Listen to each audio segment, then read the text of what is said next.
Everyone, welcome back to my channel. Students, हमने 6 chapter तक का एक्सरसाइज कंप्लीट कर लिया है क्लास 12th की इकोनॉमिक्स का। आज हम लोग 7 चैप्टर का एक्सरसाइज सॉल्व करने जा रहे हैं जिसका नाम है नेशनल इनकम। ठीक है, और नेशनल इनकम का पूरा एक्सप्लेनेशन मैंने अपने वीडियो चैनल पर डाला हुआ है, आप वहाँ पर जाके चेकआउट कर सकते हैं और देख सकते हैं। मैंने एक पूरा लॉन्ग वीडियो भी डाला हुआ है और उसके शॉर्ट क्लिप यानी कि छोटे छोटे टॉपिक वाइज भी वीडियोस को डाला हुआ है। ठीक है, और अगर आप मेरे चैनल में पहली बार आए हैं सब्सक्राइब ज़रूर करें। चलिए स्टार्ट करते हैं। तो यहाँ पे क्वेश्चन नंबर 1 क्या है, कंप्लीट द फॉलोइंग स्टेटमेंट। तो उसमें क्वेश्चन नंबर 1 पूछा गया है, while estimating national income we conclude only value of final goods and services in order to avoiding double counting. तो मतलब यहाँ पर क्या होता है, जो नेशनल इनकम में सारी जो भी फाइनल गुड्स एंड सर्विसेज की वैल्यू होती है वही कंसिडर होती है, लेकिन यहाँ पर अगर डबल काउंटिंग आ जाता है तो उसे इग्नोर किया जाता है या उसे एक्सक्लूड कर दिया जाता है। नेक्स्ट क्वेश्चन है हमारा, एनडीपी इज ऑब्टेन्ड बाय। तो एनडीपी को कैलकुलेट करने के लिए हमें डेप्रिसिएशन को माइनस करना पड़ता है जीडीपी से। तो आंसर आपका होगा deducting depreciation from GDP. Third question है, in India national income is estimated using. India में दो मेथड यूज़ किया जाता है for calculation of national income. सबसे पहला है आउटपुट मेथड और दूसरा है इनकम मेथड।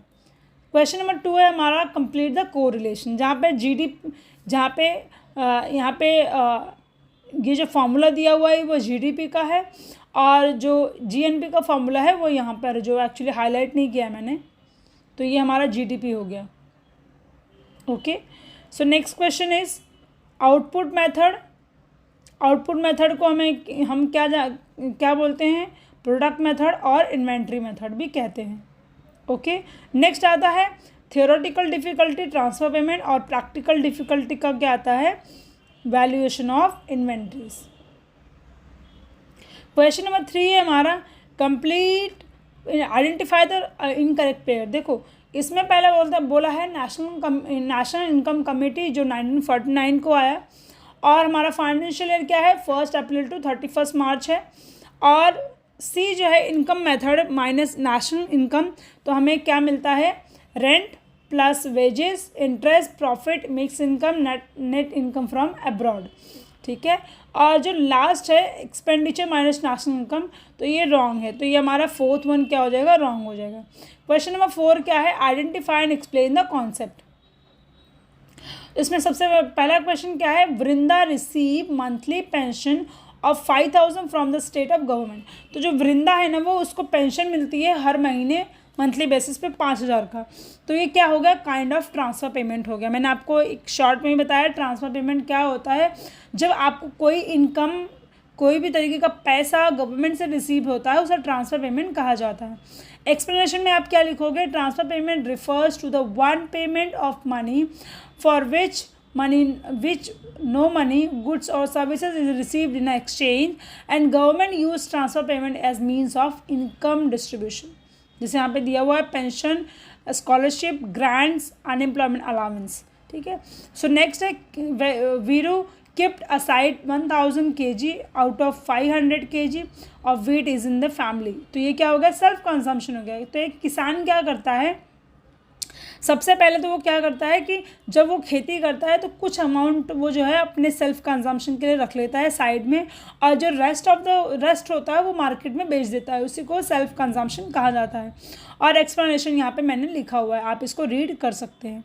नेक्स्ट आता है, Sheetal purchase wheat flour for her bakery from the flour mill. ये क्या हो गया, इंटरमीडिएट गुड्स हो गए। क्यों इंटरमीडिएट गुड्स हुआ, क्योंकि उसने व्हीट यानी मतलब फ्लोर खरीदा है, आटा खरीदा है ना, तो वो इंटरमीडिएट गुड्स हुआ। क्यों, क्योंकि देखो क्या होता है, जब गेहूँ हम लेते हैं तो वो रॉ मटेरियल हो जाता है, उसको हम जब हम पीस देते हैं तो वो इंटरमीडिएट गुड्स हो जाता है, और जिसकी रोटी बन जाती है या ब्रेड बन जाता है तो वो फिनिश्ड गुड्स हो जाता है। ठीक है, तो ऐसे प्रोडक्ट को जो कंप्लीट नहीं है उसे हम क्या कहते हैं, इंटरमीडिएट गुड्स कहते हैं। नेक्स्ट क्वेश्चन है, Shobha collected data regarding the money value of all final goods and services produce in the country for a space financially, तो इसे हम कहते हैं नेशनल इनकम और इंटरमीडिएट गुड्स भी कहते हैं। क्योंकि यहाँ पर क्या बोला गया है, शोभा ने जो इनकम का जो डेटा कलेक्ट किया है वो 2019 और 18 का किया है ना, तो यहाँ पे इसे नेशनल इनकम कहा जाएगा। अब इंटरमीडिएट्स क्यों कहा गया, इसको हम देखते हैं। नेशनल इनकम इसलिए है बिकॉज उसने all final goods and services को during a given period of time में क्या हुआ है, मेजर किया है, डेटा कलेक्ट किया है। बट ये इंटरमीडिएट गुड्स इसलिए है because the refers of product that produce by two use न क्रिएशन ऑफ फाइनल गुड्स, यानी कि जो भी गुड्स यूज़ हुआ है वो फाइनल क्रिएशन के लिए यूज़ हुआ है, इसीलिए इसे इंटरमीडिएट गुड्स में कहा जाएगा। नेक्स्ट आता है, Rajendra has total stock of 500 pen gel pen in his shop which is include 200 gel pen produce in the previous financial year, इसे इन्वेंट्री कहा जाता है। अब इन्वेंट्री क्या है, मतलब इन्वेंट्री वो है जो कह सकते हैं जो आपके प्रोडक्ट को बनाने के लिए यूज़फुल हो, जैसे कि रॉ मटेरियल हो गया, इंटरमीडिएट गुड्स हो गए, सेमी फिनिश गुड्स हो गए, फिनिश प्रोडक्ट्स हो गए, तो ये सारे स्टॉक जो होते हैं वो प्रोड्यूसर के पास होते हैं, उसे हम इन्वेंट्री कहते हैं। नेक्स्ट क्वेश्चन हमारा आता है, explain the following answer, explain the answer the following question और you can say following questions. तो यहाँ पर सबसे पहला क्वेश्चन पूछा है, explain the two sector model of circular flow of income. मैंने आपको ये बताया है कि circular flow of income national income में यूज़ होता है और एक मैक्रो इकोनॉमिक का ये कॉन्सेप्ट है, ठीक है। तो सर्कुलर फ्लो ऑफ इनकम होता क्या है, हमारे इकोनॉमी में पैसा घूमते रहता है ना, कभी वो पेमेंट के फॉर्म में होता है, कभी वो रिसिप्ट के फॉर्म में होता है, और ये जो चक्र है, ये जो राउंड है, वो सर्कल है, जो ये साइकिल जो है वो चलता रहता है कंटिन्यू। मतलब मेरे पास पैसा है, मैंने किसी और को दिया, किसी ने किसी और को दिया, किसी ने किसी और को दिया, तो ये जो सर्कल है वो ऐसे ही घूमता रहता है। तो यहाँ पे there are 3 types of circular flow of income. जो पहला है वो 2 सेक्टर इकोनॉमी होती है, जहाँ पे हाउस होल्ड और बिजनेस फर्म होता है। 3 सेक्टर इकोनॉमी में हाउस होल्ड, बिजनेस फर्म और गवर्नमेंट का भी इन्वॉल्वमेंट होता है, बाजू में फॉर्मूला भी लिखा हुआ है। और जो थर्ड वन होता है वो 4 सेक्टर इकोनॉमी होती है, जहाँ पे मतलब house hold, business firm, government के साथ साथ फॉरेन सेक्टर, यानी कि जब कोई भी कंट्री दूसरे कंट्री से या बाहर की कंट्री से हम लोग गुड्स को खरीदते हैं, बेचते हैं, तो वहाँ पे हमारा फॉरेन सेक्टर जो है वो इन्वॉल्व हो जाता है। तो 4 सेक्टर इकोनॉमी में 4 सेक्टर इकोनॉमी चीज़ें आती हैं। आपके सामने डायग्राम दिख रहा है, इसको मैंने डिटेल में एक्सप्लेन भी किया है अपने चैनल पे। तो ये क्या है, अब देखो, हाउस होल्ड को क्या चाहिए, बेसिकली हाउस होल्ड को चाहिए मतलब फैक्टर ऑफ प्रोडक्शन चाहिए गुड्स को बनाने के लिए। अब वो किसके पास जाएगा, वो फर्म के पास जाएगा, और फर्म क्या देगा उसे, लैंड, लेबर, कैपिटल, एंटरप्रेन्योर देगा, है ना। अब ये जो इसके रिटर्न में क्या मिलेगा, फैक्टर इनकम, जिसको हम रेंट, वेजेस, प्रॉफिट, इंटरेस्ट भी। अब जो गुड्स बना है वो कहाँ जाएगा, वो मार्केट में जाएगा, और मार्केट से पैसा रिसीव होगा, यानी कि फ्लो ऑफ गुड्स एंड यानी कि जो भी गुड्स एंड कमोडिटीज़ बनी है उनका कंजम्पशन होगा, और इसके रिटर्न में उसे क्या मिलेगा, पैसा मिलेगा। तो इसी तरीके से ये जो पैसा है ये इकोनॉमी में फ़्लो होता रहता है, कभी हाउस होल्ड से फर्म के पास जाएगा, कभी फर्म से हाउस होल्ड के पास जाएगा। अगर 4 सेक्टर इकोनॉमी की बात करते हैं तो कभी गवर्नमेंट के पास जाए, कभी फॉरेन सेक्टर के, ऐसे ही पूरे इकोनॉमी में क्या होता है, सर्कुलेट होता रहता है।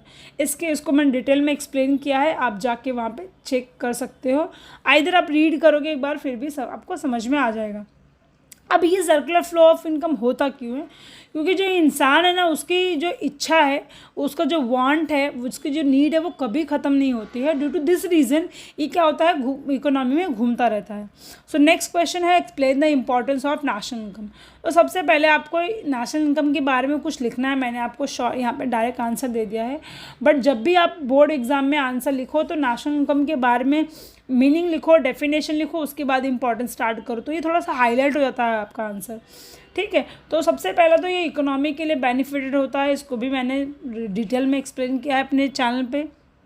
दूसरा, पॉलिसीज़ बनाने के लिए काम आता है, इकोनॉमिक प्लानिंग बनाने के लिए काम आता है, इकोनॉमिक रिसर्च में हेल्पफुल होता है।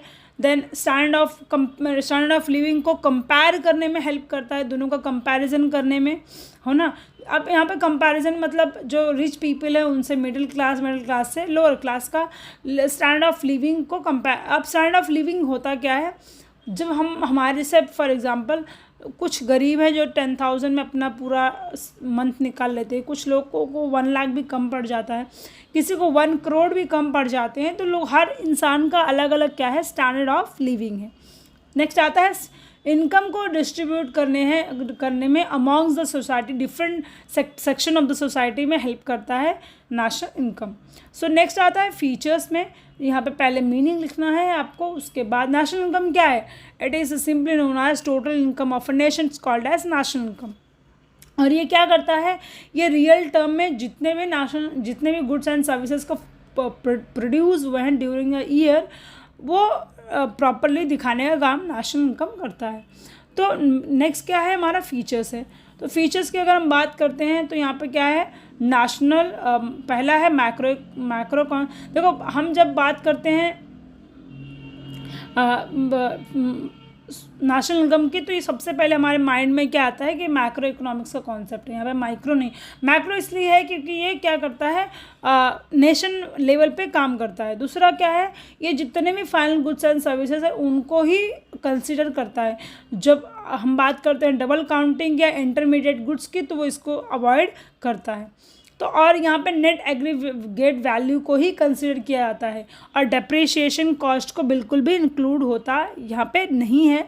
नेक्स्ट आता है नेट इनकम फ्रॉम अब्रॉड। तो अब्रॉड की इनकम को भी यहाँ पे क्या किया जाता है, इंक्लूड किया जाता है।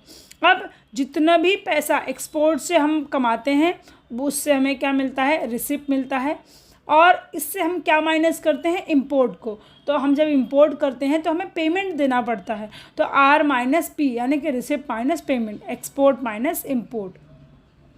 फाइनेंशियल ईयर क्या है हमारा, 1 अप्रैल टू 31 मार्च। और फ्लो कॉन्सेप्ट है, क्योंकि फ्लो इसलिए है क्योंकि इकोनॉमी में मैंने अभी थोड़ा टाइम पहले बताया आपको, ये इकोनॉमी में घूमता रहता है ना, एक पर्सन से दूसरे पर्सन के पास, तीसरे पर्सन के पास, ऐसे घूमता रहता है। नेक्स्ट आता है मनी वैल्यू। और जब नेशनल इनकम की बात होती है तो हमेशा जो है ये मॉनेटरी वैल्यू में ही एक्सप्रेस्ड होता है। अगर यहाँ पे बार्टर सिस्टम आएगा तो ये बिल्कुल ही इग्नोर होगा, तो इसलिए यहाँ पे मनी वैल्यू या मॉनेटरी टर्म का ही यूज़ किया जाता है। नेक्स्ट कॉन्सेप्ट आता है कॉन्सेप्ट ऑफ ग्रीन जीएनपी। देखो ये बिल्कुल ही ना आपके सिलेबस के बाहर है, बट सम टाइम ये आपके लिए जानना बहुत ज़रूरी है। जीएनपी क्या है, ये सस्टेनेबल एनवायरनमेंट है, मतलब सस्टेनेबल ग्रोथ है। अब सस्टेनेबल ग्रोथ इसलिए देखो आज के टाइम में हमारा जो वर्ल्ड है वो डेवलपमेंट की तरफ इतना ज़ोरों शोरों से जा रहा है कि बाकी चीज़ें इग्नोर कर रहा है, या नेचर को इग्नोर कर रहा है ना, और डेवलपमेंट की तरफ जा रहा है। अगर नेचर को इग्नोर करेगा तो एक टाइम में हम ग्लोबल वार्मिंग इतनी ज़्यादा बढ़ जाएगी कि लोग सब खत्म हो जाएगा ना, पॉल्यूशन बढ़ जाएगा। तो पॉल्यूशन कम हो और हमारा ग्रोथ भी हो, डेवलपमेंट भी हो, इसीलिए ग्रीन जीएनपी को इंट्रोड्यूस किया गया है, ठीक है, ताकि जो फ्यूचर जनरेशन हो उसके पास नेचुरल रिसोर्स अवेलेबल हो, हमारा जो नेचुरल रिसोर्स वो पूरी तरीके से एग्जिस्ट ना हो जाए, या जो मिट्टी है वो डिप्लेशन ना आ जाए, पॉल्यूशन कम हो। इसलिए ग्रीन जीएनपी को क्या किया गया है, इंट्रोड्यूस किया गया है, ताकि डेवलपमेंट में वो बेनिफिट दे। नेक्स्ट क्वेश्चन आता है हमारा अग्री डिसअग्री का। तो सबसे पहला क्वेश्चन है, there are many theoretical difficulty in the national income. तो अग्री है करते हैं क्योंकि बहुत सारे थ्योरेटिकल डिफिकल्टी है। पहला इलीगल इनकम है, चेंजिंग प्राइस लेवल है, अनपेड सर्विसेज है, ट्रांसफर पेमेंट है, वैल्यूएशन ऑफ गवर्नमेंट सर्विसेज है, इनकम ऑफ फॉरेन फर्म्स है, प्रोडक्शन फॉर सेल्फ कंजम्पशन। ये सारी प्रैक्टिकल थ्योरेटिकल डिफिकल्टीज है ऑफ अ नेशनल इनकम। दूसरा क्वेश्चन है, under output method value added approach is use for double counting. Agree करते हैं, क्यों? क्योंकि double counting occurs when a cost of intermediate goods use by a business to produce finish goods are include a computation of national GDP. फिर यहाँ पे दिया है according to value added approach. अब वैल्यू एडेड अप्रोच में होता क्या है कि जब हम कोई भी गुड्स को मतलब कैलकुलेट कोई भी गुड्स को बनाते हैं तो हम स्टेप बाय स्टेप क्या करते हैं, उसकी जो वैल्यू होती है उसको ऐड करते जाते हैं। जैसे कपड़ा बनाने के लिए पहले हमें कॉटन लगेगा, फिर हमें कलर लगेंगे, जो भी चीज़ें रिक्वायर्ड होगी वो 1 बाय 1 क्या हो जाएगा, एडेड होते जाएगा, है ना। तो यहाँ पे फाइनल आउटपुट में से वैल्यू ऑफ इनपुट जो होता है वो माइनस हो जाता है, तो हमें वैल्यू एडेड जो है मिल जाता है, ठीक है। The calculation is such manner ensure that cost of intermediate goods और डबल काउंटेड ओनली वंस। मतलब ये जो है वैल्यू एडेड इसलिए यूज़ होता है ताकि किसी भी तरीके से जो डबल काउंटिंग है वो अकर ना हो, और दूसरा जो भी कमोडिटी है वो एक ही बार काउंट की जाए। अब आता है प्रैक्टिकल डिफ़िकल्टी की तरफ। क्वेश्चन नंबर 7, यहाँ पे आपको कुछ पहले बात तो इंट्रोडक्शन लिखना है इसके बारे में। अब हम बात करते हैं प्रैक्टिकल डिफ़िकल्टी की। तो सबसे पहला आता है प्रॉब्लम ऑफ डबल काउंटिंग। जब हम मतलब किसी कंपनी में जाते हैं, सबसे बड़ा प्रॉब्लम आता है डबल काउंटिंग का, कि लोग क्या करते हैं, जैसे एक बार गुड्स उस कमोडिटी का प्राइस ऐड किया, फिर से ऐड कर दिया, तो ये टर्म हो जाता है डबल काउंटिंग का। और कुछ सेक्टर, क्वेश्चन नंबर 2 क्या मतलब पॉइंट नंबर 2 है नॉन मोनेटाइज। कुछ सेक्टर ऐसे भी है जहाँ आज भी, जैसे फार्मिंग सेक्टर, जहाँ पर आज भी नॉन मोनेटाइज सेक्टर है, यानी कि लोग क्या करते हैं, काम के बदले काम कर देते हैं, तो वहाँ पे पैसे का लेन देन नहीं होता है, तो ये प्रैक्टिकल डिफ़िकल्टी क्रिएट करता है। थर्ड पॉइंट बताता है कि लोगों के पास अनएडिक्वेट या अनरिलायबल डेटा होने की वजह से भी ये प्रॉब्लम क्रिएट करता है। ये जनरली जो है वो फार्मिंग इंडस्ट्री में पाया जाता है। अब जहाँ पे डेप्रिसिएशन कॉस्ट इंक्लूड होता है वहाँ पे भी प्रॉब्लम होती है। कैपिटल गेन और कैपिटल लॉस में भी प्रॉब्लम्स होती है to calculate practically national income. Illiteracy और इग्नोरेंस की वजह से भी प्रॉब्लम क्रिएट होती है। और क्लासिफिकेशन ऑफ वर्किंग पॉपुलेशन। अब इसका ये बहुत ही इंपॉर्टेंट चीज़ है। इसका मतलब होता क्या है, जैसे फॉर एग्जांपल लोग क्या कर रहे हैं, जैसे फार्मिंग सेक्टर के जो लोग हैं वो लोग क्या करते हैं, मतलब फार्मिंग का टाइम पे, यानी कि जब एग्रीकल्चर का जोन होता है उस टाइम पे तो बहुत ज़ोरों शोरों से काम करते हैं। रेस्ट ऑफ द टाइम उनके पास इनकम सोर्स नहीं होता है, तो वो डिफरेंट एक्टिविटी में इंगेज हो जाते हैं, जिसकी वजह से जो एक्चुअल सोर्स ऑफ इनकम है वो उनका डिडक्ट नहीं, मतलब आइडेंटिफाई नहीं हो पाता है, जिसकी वजह से प्रॉब्लम क्रिएट होती है। सो नेक्स्ट पॉइंट है value of inventories. So next question है एक्सप्लेन द इनकम मेथड और एक्सपेंडिचर। तो यहाँ पे आपको थोड़ा सा इनकम मेथड के बारे में बताना है और थोड़ा सा ही एक्सपेंडिचर मेथड के बारे में बताना है। तो मैंने आपको यहाँ पर दिया हुआ है आंसर, एक बार आप रीड आउट कर सकते हो और आप यहाँ से आंसर्स भी लिख सकते हो अगर आपको पसंद आएगा तो, ठीक है। तो चलो मिलते हैं अगले वीडियो में। तब तक के लिए आप सब अपना ख्याल रखिए और चैनल को सब्सक्राइब करना बिल्कुल भी ना भूलें, ठीक है। मैंने मैंने इसलिए एक्सप्लेन नहीं किया क्योंकि मैंने इसको डिटेल में एक्सप्लेन किया हुआ है अपने वीडियोज़, मतलब नेक्स्ट मतलब जो भी इसके शॉर्ट मैंने बनाए हुए हैं टॉपिक वाइज, तो एक्सप्लेन किया हुआ है, दैट्स वाई मैंने एक्सप्लेन नहीं किया है इसको। तो आप चाहें तो आप जाके चैनल पे जा सकते हैं और वहाँ से वीडियोस को वॉच कर सकते हैं। Thank you so much everyone, और ज़्यादा से ज़्यादा लोगों को शेयर कीजिए। Thank you so much.